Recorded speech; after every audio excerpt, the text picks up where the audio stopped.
सिरसा से कांग्रेस सांसद कुमारी शैलजा ने कई राजनीतिक मुद्दों पर बड़ा बयान देते हुए राज्यसभा चुनाव, हरियाणा सरकार के कामकाज और विपक्षी दलों पर तीखे सवाल उठाए। उन्होंने राज्यसभा चुनाव को लेकर विश्वास जताया कि कांग्रेस उम्मीदवार कर्मवीर बौद्ध की जीत निश्चित है। कुमारी शैलजा ने कहा कि कांग्रेस के पास पूरे विधायक हैं और पार्टी पूरी मजबूती के साथ चुनाव लड़ रही है। रिपोर्ट देखें। सिरसा से कांग्रेस सांसद कुमारी शैलजा ने कई राजनीतिक मुद्दों पर बड़ा बयान देते हुए राज्यसभा चुनाव, हरियाणा सरकार के कामकाज और विपक्षी दलों पर तीखे सवाल उठाए। उन्होंने राज्यसभा चुनाव को लेकर विश्वास जताया कि कांग्रेस उम्मीदवार कर्मवीर बौद्ध की जीत निश्चित है। कुमारी शैलजा ने कहा कि कांग्रेस के पास पूरे विधायक हैं और पार्टी पूरी मजबूती के साथ चुनाव लड़ रही है।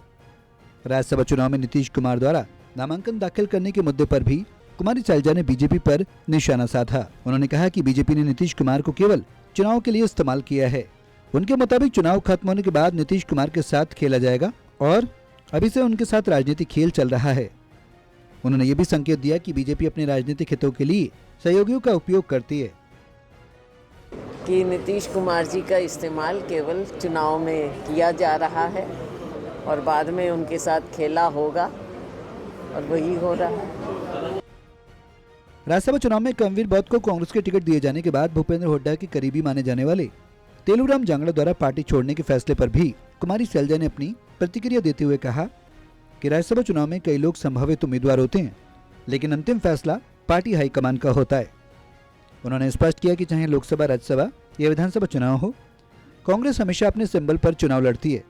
बहुत से लोग चुनाव लड़ने की इच्छा रखते हैं, लेकिन पार्टी को अंत में एक ही उम्मीदवार चुनना होता है और हाईकमान का फैसला सभी को स्वीकार करना चाहिए। उन्होंने पार्टी नेताओं से अपील की कि किसी को भी नाराज नहीं रखना चाहिए।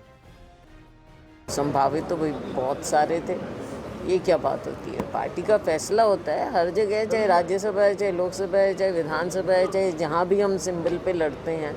उम्मीदवार तो ज़्यादा होते हैं, इच्छा बहुत लोगों की होती है, लेकिन हाईकमान का फैसला तो एक पे ही होगा ना। तो एक पे जो फैसला है वो सबको मान्य है और सबको होना चाहिए। नाराज़गी ना रखें, किसी को भी नाराज़गी नहीं रखनी चाहिए। कुमारी शैलजा ने आम आदमी पार्टी पर भी तीखा हमला बोला और उसे बीजेपी की बी टीम करार दिया।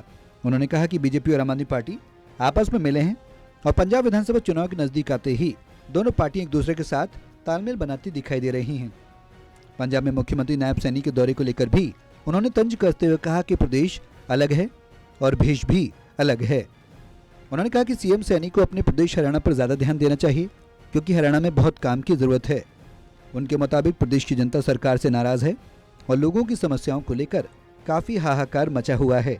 उन्होंने सरकार से अपील की कि वो जनता की समस्याओं की ओर ध्यान दें।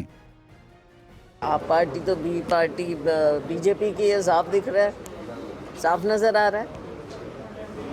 दोनों की एक ही कहानी लग रही है। चुनाव आ रहे हैं तो आप देखिए ना डेवलपमेंट्स क्या हो रही हैं, साफ नज़र आ रहा है। लेकिन देखो आगे आने वाले समय में कांग्रेस पार्टी चुनाव लड़ेगी। अभी वहाँ पर आपने देखा कि कितना अच्छा रिस्पांस मिल रहा है। राहुल जी भी गए और पूरी मजबूती से लड़कर हम सरकार बनाएंगे, क्योंकि आप पार्टी से भी सब लोग अब देख लिया। आप पार्टी को भी सोचा था कि चलो एक नया वो देखें, लेकिन अब लोग फिर से कांग्रेस की ओर देखने लगे हैं। हरियाणा के बजट को लेकर भी कुमारी शैलजा ने सवाल उठाए। मुख्यमंत्री द्वारा बजट को जनहित में बताए जाने के दावे पर उन्होंने पलटवार करते हुए कहा कि हो सकता है कि कागजों में जनता का ध्यान रखा गया हो, लेकिन जमीन पर बजट दिखाई नहीं देता। उन्होंने आरोप लगाया कि बीजेपी केवल नारों की राजनीति करती है और उसे नारों से आगे बढ़कर काम करना चाहिए। सिरसा से सतनाम सिंह, टोटल टीवी।